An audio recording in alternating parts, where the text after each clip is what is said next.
Hey everybody, Brad Geiger here with another episode of Webcomics Confidential, and we're going to continue our ongoing series called 20 Questions based on some questions that a student studying sequential art sent me, and I thought they were universal enough that I thought it would be a great idea to do a video response, send that to the student, and also share it here with you on Webcomics Confidential. The first two episodes have already gone up and have been really, really well received. Thank you for the feedback. And as a matter of fact, some of the questions on today's episode are actually questions that I pulled from the comments at Webcomics Confidential and was able to incorporate them into this episode. We've actually got, I think, slots for 3 more questions. If you have something you'd like to add to the show, this is a great time to do it. Hit me in the comments below and let me know what your questions are. And without further ado, let's start things off with question number 11. What is the etiquette of approaching someone you don't know, like an employer or another artist? That's a great question, and the truth of the matter is, if you're the person who asks that question, you're probably the person that doesn't need to worry about that. In other words, if that's something that's on your mind, you're probably halfway there to doing this in a good manner. In all things, what you want to do in a situation like that is just do the basic politeness that you probably learned growing up. Use polite language, please and thank you, be respectful, be understanding that if you're reaching out, for example, to a professional and asking questions, that person may not have time at that moment to answer you, and that's a fair response. If that person says, in all honesty, I just can't give you the answers or the attention that you need right now, that's a fair response. That's a fair response, and don't take that as a put down or anything like that. You're not necessarily owed a response. It's always great when a professional is able to take time to answer somebody's questions as they're coming up, but it's not always possible. So be polite and be understanding that you are asking something that requires a good amount of time and thoughtfulness, to not just give you an off-the-cuff reply, but to give you a thoughtful reply. It does take a little bit of time. And it's something that, frankly, for example, if I couldn't justify the amount of time that I put into these 20 questions to answer your questions, if I couldn't roll that over into episodes of Webcomics Confidential, I might not have answered your questions. This was something that I saw, oh, geez, I can turn this into something, I can make it something that a lot of people would have the ability to get information in those same questions that you were asking. If I didn't have Webcomics Confidential, I might not have answered all 20 of these questions. So it's something that you have to be polite, you have to be thoughtful, and you have to be understanding if the answer is no. If you make it past the first threshold and you open up the conversation, you open up the dialogue between you and this other person, also continue to be understanding of that person's time. This is not a moment for you to become chummy. This is not your opportunity to become this professional's best friend. If that's something that develops over a period of time, fantastic. But all too often, what happens next is the person starts to glom on and become a massive time sink on the other person's part, and then that professional might have to put up some boundaries and say, okay, we need to establish something that we can set up as, here's my space, here's your space. So don't overdo it. Don't become chummy. Don't try to become this person's best friend. Ask your questions. If you have some short, succinct follow-ups, ask those, and then bow out. Then that's enough. And if you have questions maybe 6 months or a year down the road and you want to come back, that's something you can certainly consider. But don't overdo it. Don't overdo it. That's the quickest way to get the door slammed in your face, is to run barreling through the threshold and become somebody that the other person immediately starts to think, oh, geez, This is going to be trouble. I got to put some barriers up here so it doesn't take over all of my free time. So all of that falls under just basic politeness, just basic consideration. And if you're the type of person to ask the question in the first place, you're probably the person that doesn't need to worry so much about that. Question number 12. Do you deal with your finances yourself, and how do you manage time for it? Or do you have a financial advisor? Well, the answer is yes to both. I deal with my finances myself. Since this is my business, this is something I have to pay very close attention to. And much to the same way that I answered your question about how do you find time for Patreon, how do you find time for social media, that's like I said, that's like having a baby and saying, how do I find time to feed it? You don't find time. It's part of what you do. This isn't something that's, in other words, when you say find time, it sounds to me like you're saying it's extra. This isn't extra.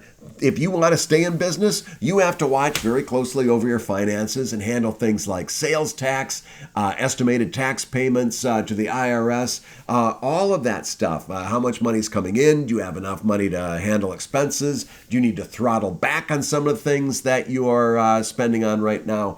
All of those things are things that you need to pay attention to. You don't find time to do it. You make time to do it. And wherever it fits in your schedule, that's where it fits, as long as it fits. I can't tell you to do it in the morning. I can't tell you to do it in the afternoon. In other words, how am I going to tell you how to find time? You don't. It's time that you must spend every week, every month, doing profit loss statements, keeping on top of your business if you want to stay in business. No find time. No finding time. There's no such thing as find time. It's time that you spend. It's not extra. It's there. In other words, I don't know. I think I've pounced this one to death. I've beaten a dead horse. If that means that you do one fewer comic this month because you're working on your finances, that's what you do, because that enables you to do all the comics that come up next month and the month after that. It means you don't have to take a day job. It means that you're not going to be in trouble with the IRS. It means all of those things. You don't find time. It's part of the job. Okay? Question number 13. Being an artist is a risky proposition. How do you set a safety net for yourself? Well, my advice to most people is, especially starting out, is to get comfortable with the idea of having a day job. In fact, one of the main things I set out to do through webcomics.com and the Comic Lab podcast was to remove the stigma of a day job. A lot of us felt as if we weren't official cartoonists, we weren't official comics artists until we had quit our day job and become full-time artists. I know that was my mindset. And I had a day job for, going back to 1991. I'm getting old. 1991, so that means what, about 20 years? I had a day job for a long, long time. And listen, there's no stigma to that. That's called paying your bills. That's called being responsible. That's called, setting up a secure future for you and your family. There should be no stigma to a day job. And there's two different types of day jobs that you can take. You can take a day job that's a creative day job that feeds that creative part of your intelligence and the creative part of your brain. And you really go in and you sink your teeth into those projects, and it's part of why you're an artist in the first place, and you knock it out of the park and you get a great deal of satisfaction. That's fantastic. And that's for a lot of people, that's the way to go. There's another option, and that's to take a menial, completely punch in, punch out. You leave the work at work. When you go home, you don't worry about it. You don't think about it. It's something that you can just do very easily, and it keeps all that creative energy available for you to funnel off into your project that you work for yourself. That's fair too. In other words, I don't care which one you take. You got to make sure that you take the one that's best for you. There's no right or wrong answer. There's just right or wrong for you. And take on that day job and understand that this is something that is a very, very, very competitive.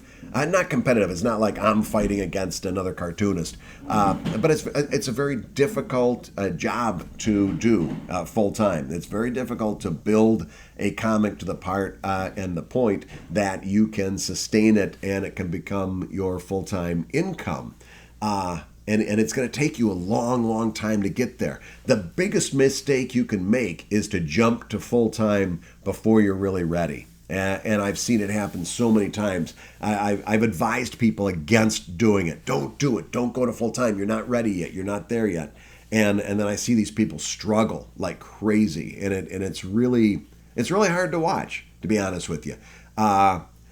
So step one, get that day job and realize that you're going to have that day job for a long, long time. Number two, when you start to get to the point at which you're thinking you might be ready to leave the day job and to do comics full time, you should make sure that you have at least 6 months of living expenses in the bank ready to go in case everything falls apart, because it probably will.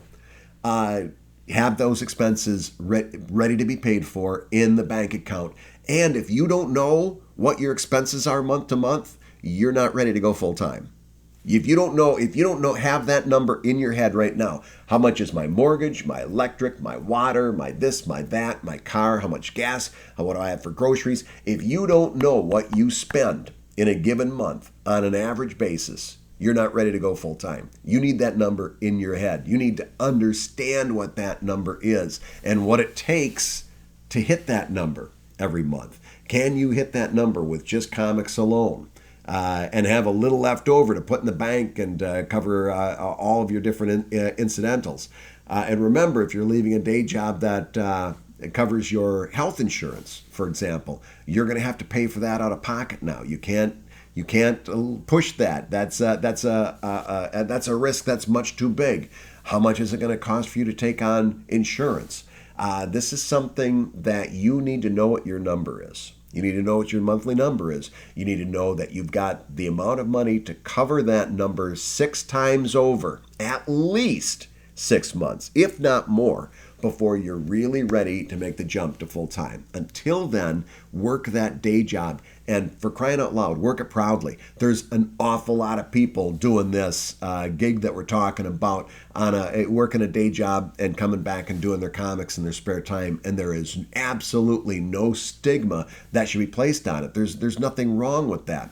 And I'll tell you right off the bat, and I think I've talked about this on Comic Lab at least once or twice, it was my burning desire to quit my day job and to become a full-time cartoonist. And I finally did it in April of 2012. And it was a huge mental victory for me walking out of that building for the last time in April of 2012. And the next morning I woke up and everything was the same.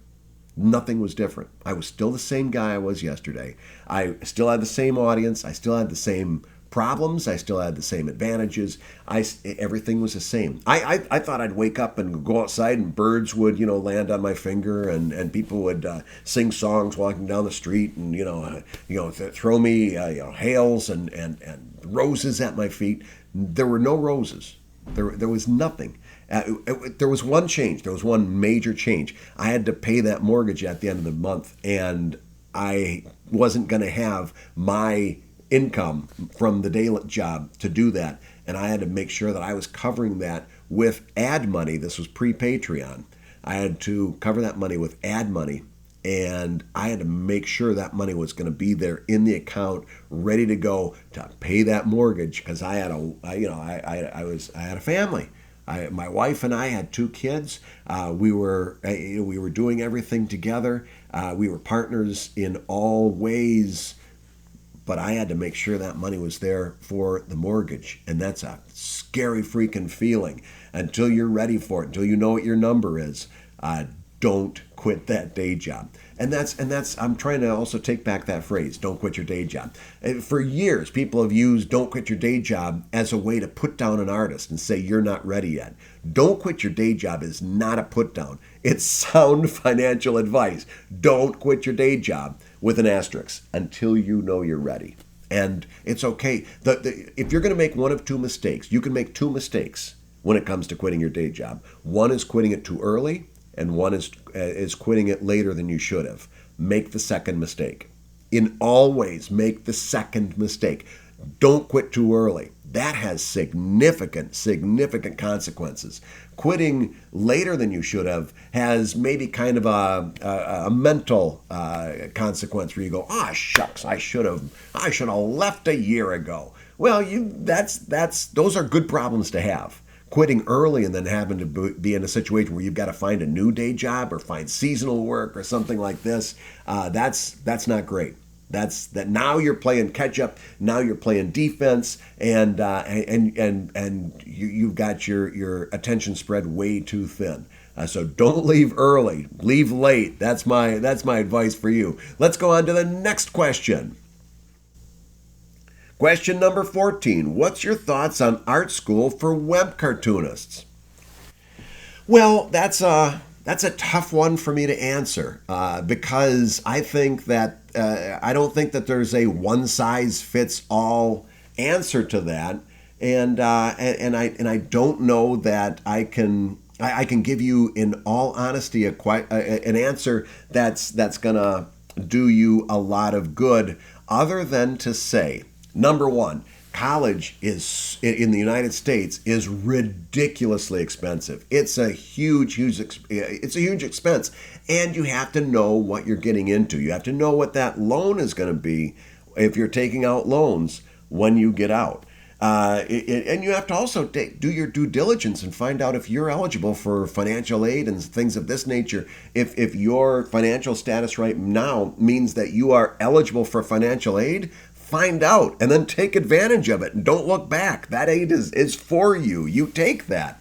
But number one, college is expensive, so it's something that you shouldn't go into lightly. Now, art school. Art schools tend to be even more expensive than, let's say, a state university, which might have a very good art program, by the way. Do I think you need an art school education to do comics independently? Absolutely not. In fact, so much of what I see coming out of art schools when it comes to comics are what I call beautiful bores. They concentrate so much on drawing the comic, and they put zero time into the writing. And writing is always more important than the art when it comes to comics. Always has been, always will be. Except in a few cases like some sci-fi comics or a comic like Flash Gordon or what's the other one? Prince Valiant, where the art is just so spectacular that you really don't care what's going on. Those are few and far between. The writing is what's important. And so many art schools spend all this time talking about sequential art in terms of the art. And they have students that can do beautiful, gorgeous comics that say nothing, that mean nothing, that bore you by the time you get past the first page. You never make it to the second page. I'm very, very cautious of that. So if I had somebody that I was directing towards a college education, I would want them to. Personally, I think I would veer towards either a state institution that has a large offering that you can pick from, something like a liberal arts university, something that has a lot of offerings. And I honestly would try to divide that major up between writing, and specifically creative writing, art, and business. And I would want to see a lot of business classes. Business, marketing, statistics. If I had a better understanding of statistics, I'd be much better at this gig than I am right now. So would I want to see somebody go to an art college? Maybe not. Maybe not so much. I would want to see that person, no matter where they are, I would want to see creative writing. I would want to see some attention to the crafts of comics. Do you use gutters well? Can you do page composition? But that's really the least part of that. Even more important than that is business. I want you to understand business. So if you had a major in creative writing with a business minor, and took sequential art classes, I'd say you were positioning yourself really, really well. I also wouldn't argue with a business major with a creative writing minor with some sequential art classes. Absolutely. If you're going to an art school and you're hearing this and you're saying, oh God, what is he saying? I made a huge mistake. That you haven't made a huge mistake. If you're going to an art school, chances are they've got a writing department. Avail yourself of as much creative writing classes as you can. There are some art schools that have options for business education as well through the school. I know where I teach at the University of the Arts, they have a place called the Corso Center that has all kinds of business offerings that are really, really good. The students aren't smart enough in a lot of cases to make use of it, but this is very important to know. Where does the Corso Center get most of its audience? From alumni. In other words, people who have been out into the real world, got their butts kicked, and came back and said, we better learn business. So if you are an art student right now, avail yourself of writing classes, as much writing as you can get in. It's so much in comics, I'm telling you, and particularly in humor comics, it's way more important than the art. And if you're not spending a lot of time understanding writing, you're doing yourself a huge disservice. Writing and business.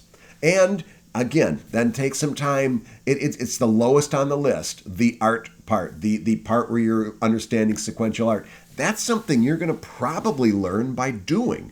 The more you do of comics, the more you're going to learn about good use of gutters, good page composition, good scene composition, lettering. Oh gosh, please learn lettering, things of that nature. That you're going to learn by doing. Writing, though, you need some. Yeah, I'm going to say it. Writing, you need some direction in. You need some real solid guidance. There are narrative structures. There's archetypes to understand. There's a lot of things to understand with writing that I'd say 75% of people doing independent comics right now don't understand it, and it's the thing that's holding them back. Truly. So writing and business and art in that order. That's what I would recommend if I were guiding someone on this journey. Next question. Question number 15. If someone is looking to attend art school in the hopes of being a working comic artist after graduating, what should they be looking out for in a good school? That kind of wraps into what I just said in the previous question, so I'll reiterate it. Writing classes and business classes, particularly business classes. Writing classes are probably going to be a natural hit in an art school. In other words, you're not going to have to look too hard to find an art school that has writing classes or a full writing department.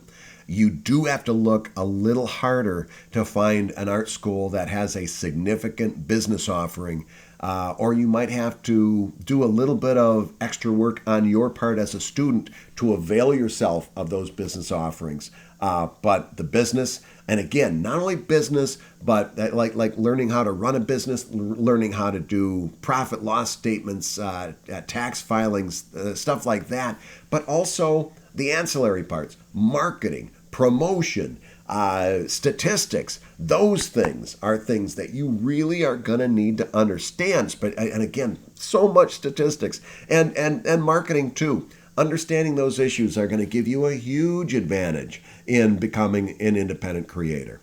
And let's go on to our last question for the episode. Question number 16. If school isn't an option, what are some good resources outside of webcomics.com to prepare oneself for working as a comic artist? Books, workshops, groups, etc. That's a great question. I'm not prepared to endorse any one group or organization. You mentioned webcomics.com. I've been doing that for 10 years, and I stand by it as an excellent resource for information that is at the drop of a hat. You put a word into a search engine. On the right-hand side, you'll see the webcomics.com search engine. You put a word in there, you'll find that I probably posted on that topic several times, and it's all right there for you. But there's a problem in that you have to do it. You have to go looking for that information. That's why I also do Comic Lab with Dave Kellett, which is, we're into our second year. It's a free podcast. We've got Pro Tips podcast that is exclusive to our Patreon backers, but the show itself goes out for free. And again, the problem there is you got to listen to it and you got to pay attention. We have so much fun on that show. Sometimes I think we do ourselves a detriment because people will come up to me. This has happened to me, 3 times in the last 8 days. Somebody's come up to me online and said that they were a Comic Lab listener and they love the show and they have a question, and the question they asked is something we've talked about in detail on the show, and it shows that they didn't listen. They weren't paying attention, or they didn't understand. The problem with some of those things is if you're going to take that route and take ownership for, you're saying, I'm not going to go to school, I'm going to do it myself, I'm going to take charge of my education and do it on my own. That's valid and that's fantastic. That also means you got to pay attention. You've got to do the work.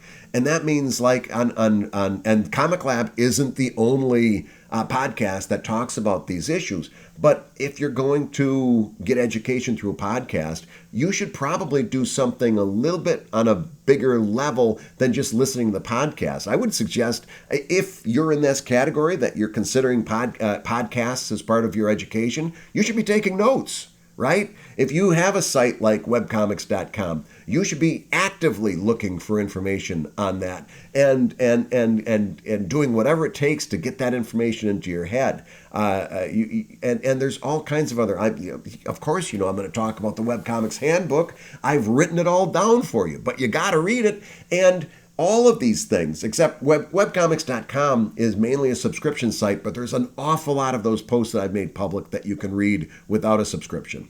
Comic Lab, you don't need to be a Patreon backer to listen to the episodes of Comic Lab. You're only missing the Pro Tips episodes.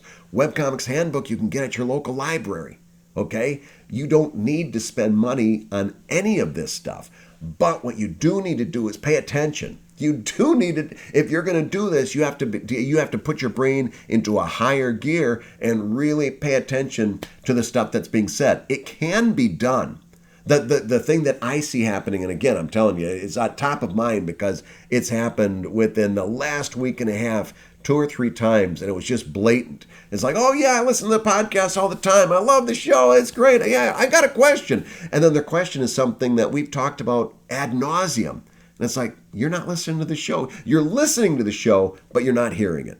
You're not really paying attention. And that's fine because, again, a lot of the show we do is for fun, and we have a good time doing it. But if you are going to be using it as an educational tool, you better start paying attention.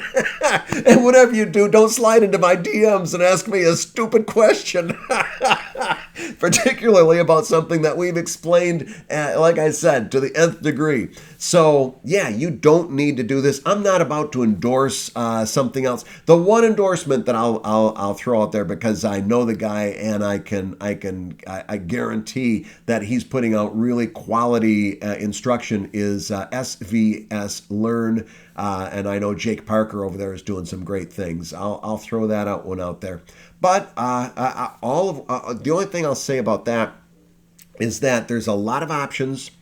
A lot of it is crap. A lot of it is people who just shouldn't be talking about this thing because they don't understand it fully. And sometimes there's a danger of misinformation. So I'd be very careful who you're listening to. And if you're going to go that route, get information from a lot of different sources. Listen, there's stuff that I've been wrong about, okay? So don't just listen to me.